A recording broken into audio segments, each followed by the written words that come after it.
What is up everyone and welcome back to the MMA Zone. Today we are getting started with Chael Sonnen leaks involving Ilia Topuria versus Arman Tsarukyan. In the wake of Ilia Topuria's big victory over Charles Oliveira, it remains unclear what the UFC has planned for El Matador's first title defense. Before we continue, make sure to leave a like on the video to help support the channel. While Justin Gaethje is playing hardball with the UFC and Paddy Pimblett is hoping to cash in on his long-standing feud with Topuria, Chael Sonnen is confident that the UFC will give the next title shot to Arman Tsarukyan. During a recent interview with MMA Junkie's Mike Bond, he explained his reasoning. I'm obviously coming to you with information that whether I should have or I shouldn't. Secondly, I was the best man in his wedding. His name's Daryl Christian, and he's the wrestling coach of Arman Tsarukyan. Third, I just spoke to Coach Cal. I wanted to come out and I wanted to film Chimaev training, and it turns out that Tsarukyan's in the room. And then a bigger tell also was what Ilia did a week ago, which is said, I don't want to fight. But Ilia's first move when he's going to fight a guy, aside from Paddy, is to say, I'm not fighting. Given Son's long track record when it comes to announcing fights, fans remain unconvinced. One fan said, hell no, he is always spewing. Another added that he loves Chael but believes he is wrong far too often. Someone else pointed out that he also claimed Tom and John Jones was happening. One fan joked that Chael is wrong 3 times a week. Even though the fight seems like a realistic possibility based on the rankings, many fans are still skeptical of Sonnen. The fight could happen and it probably should, but they do not trust Chael. During a recent episode of the Jackson podcast, Brendan Schaub also weighed in on the situation.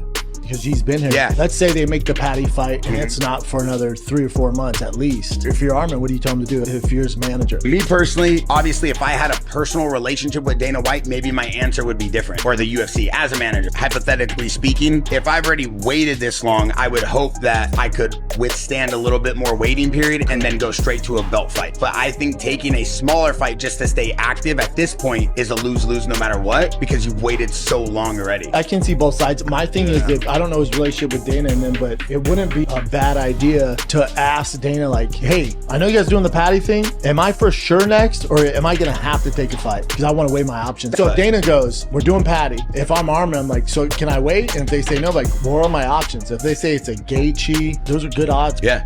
Given Son's long track record when it comes to announcing fights, fans remain unconvinced.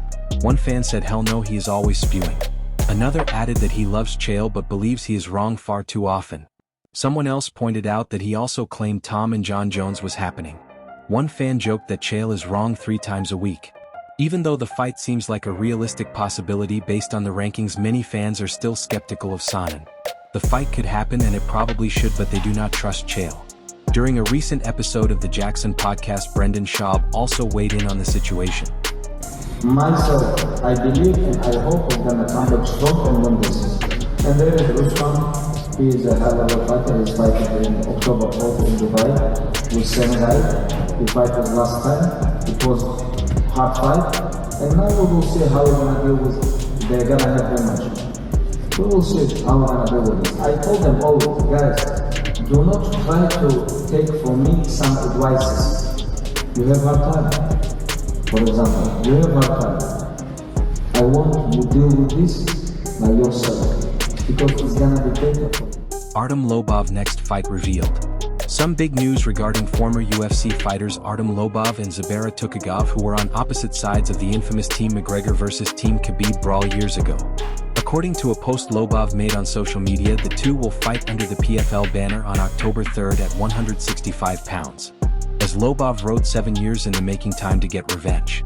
Of course, Artem will not have Conor McGregor in his corner as the former teammates continue to battle in court over money that Lobov believes he is owed from the Proper 12 sale. Caio Baralho believes Robert Whittaker is near the end of his career. Baralho believes Robert Whittaker may not be fighting for much longer. Prior to Whittaker's recent loss to Reinier de Ridder, the former middleweight champion had already hinted that his career was winding down. Following that bout, Baralho seems convinced that Bobby Knuckles is approaching retirement. As Whittaker's July 26th fight with de Ridder approached, he stated that he only planned to fight a few more times and hoped to retire after reclaiming the middleweight title. Whittaker came up short against de Ridder and lost the fight by split decision. After the loss, he told fans that he would definitely be back. However, while speaking to the Schmo, Baralho shared his thoughts on Whittaker's future. He said Robert Whittaker is a legend and one of the greatest middleweights ever, but right now he feels Whittaker does not want to be there anymore. He said Whittaker body language and expressions show that he does not want another 5-round war.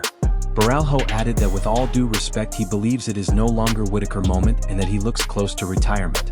Beraljo also discussed Whittaker loss to de Ridder, saying that Whittaker appeared tired and that the travel to Saudi Arabia and the time zone change may have played a role.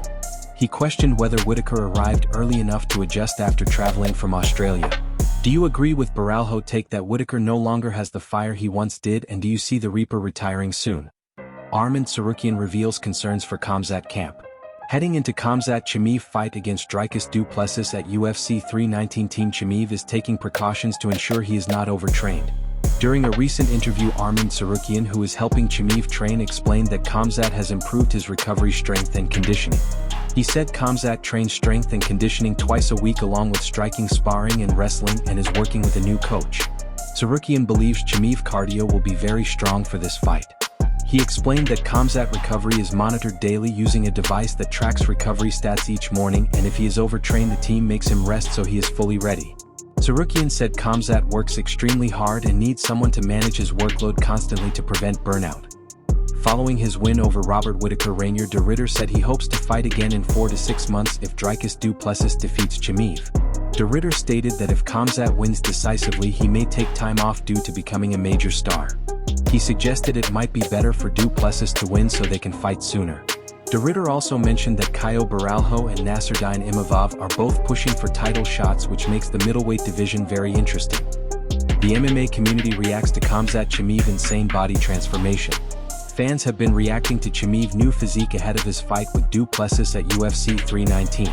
Chimaev has faced criticism in the past for his cardio, as he often starts fast but fades as the fight goes on. This camp he has clearly prioritized conditioning while training with Arman Tsarukyan and Aaron Pico. A recent video shows Chimaev performing intense uphill conditioning drills with Pico.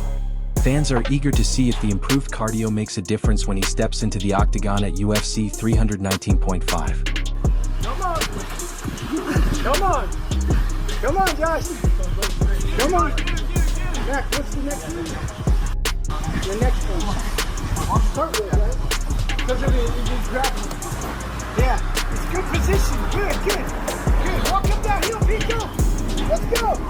RBY, I'm not catching you. Let's go. Come on, Steve. Come on, buddy. Let's go. Come on. That's it. There you go. Keep going. Up the hill. Let's go. In a video posted to social media, Khamzat can be seen shirtless for a few seconds before training, and his body appears to be in excellent shape. The MMA community quickly reacted to his transformation and shared mixed opinions. One fan said Khamzat is locked in and training hard with his eyes on the title and nothing else. Another wrote that UFC 319 will be the night of the real beast. A different comment mocked critics, saying imagine thinking a weak bird chest version of Khamzat ever had a chance against this monster. Others praised his work ethic, saying he is clearly putting in the work. Some fans raised concerns about conditioning. One said he better be in shape because he does not want to gas out against Dricus du Plessis.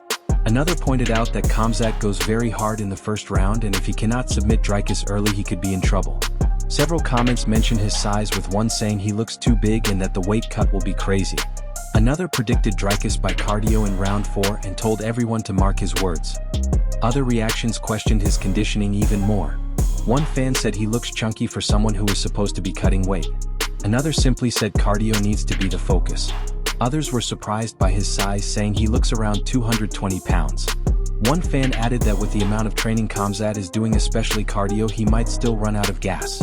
How do you see the matchup between Dricus du Plessis and Khamzat Chimaev playing out? Dricus also released a training video of his own with the caption, "You are not ready."